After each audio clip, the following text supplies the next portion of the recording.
हाय, calendar का एक छोटा trick for you all.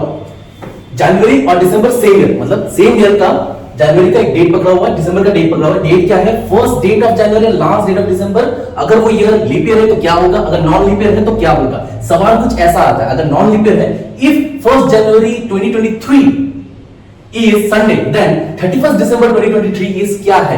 You answer दे सकते हो। बस ये पता करना है कि लीप ईयर की नॉन लीप ईयर है। और लोग कैसे पता करते हैं? इस ईयर को 4 से डिवाइड करेंगे, अगर वो अच्छे से डिविजिबल हो जाता है तो एक लीप ईयर है, अगर वो डिविजिबल नहीं होता है, रिमाइंडर निकल जाता है तो एक नॉन लीप ईयर है। और इसको ना डिवाइड करेंगे तो उसका रिमाइंडर निकल जाएगा तो ये नॉन लीप ईयर है। तो इसका मतलब अगर नॉन लीप ईयर है तो जो 1 जनवरी का डे होगा वही 31 दिसंबर का भी डे होगा। फॉर एग्जांपल, इसके लिए अगर संडे है तो 31 दिसंबर 2023 में तुम्हारा वापस संडे ही आएगा।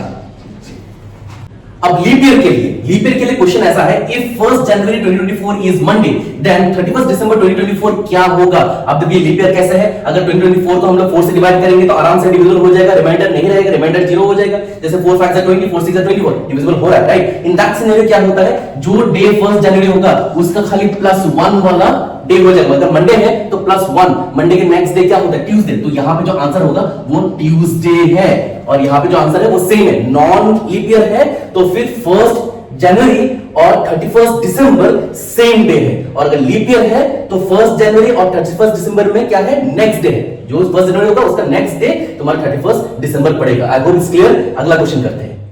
इस बार क्या बताया है, 1 जनवरी एंड 1 दिसंबर। पिछले वाले में 1 जनवरी लास्ट डेट ऑफ दिसंबर था, इसमें 1 जनवरी 1 दिसंबर। अगर वो लीप ईयर में तो क्या होगा, नॉन लीप ईयर में क्या होगा। नॉन लीप ईयर पहले देखते हैं। If 1 January 2021 is Friday, then 1 December 2021 क्या होगा। सिंपल सी बात है, ये लीप ईयर की नॉन लीप ईयर हमें पहले पता करना है। तो ये क्या है, नॉन लीप ईयर है, ये पूरी 4 से डिविजिबल नहीं होगा।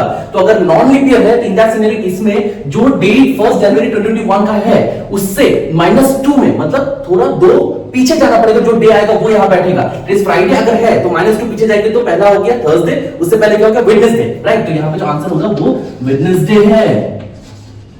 अब लीप ईयर में क्या होगा कि 1 जनवरी 2020 इज वेडनेसडे, देन 1 दिसंबर 2020 क्या होगा। अब देखो 2020 फिर हम लोग डिविजिबल में 4 करेंगे तो ऑब्वियसली सॉलिड डिविजिबल होगा, नो रिमाइंडर। इसका मतलब ये एक लीप ईयर है। और लीप ईयर में केस में क्या होता है, जो 1 जनवरी का डे होता है उससे -1 होता है। इसमें क्या है, -2 हो गया, इसमें हो जाएगा -1 हो जाएगा। दैट मींस वेडनेसडे उसका प्रीवियस क्या हो जाएगा, ट्यूसडे। तो इसका आंसर हमारा ट्यूसडे है। I hope this is very much clear. एक क्वेश्चन आप सबके लिए।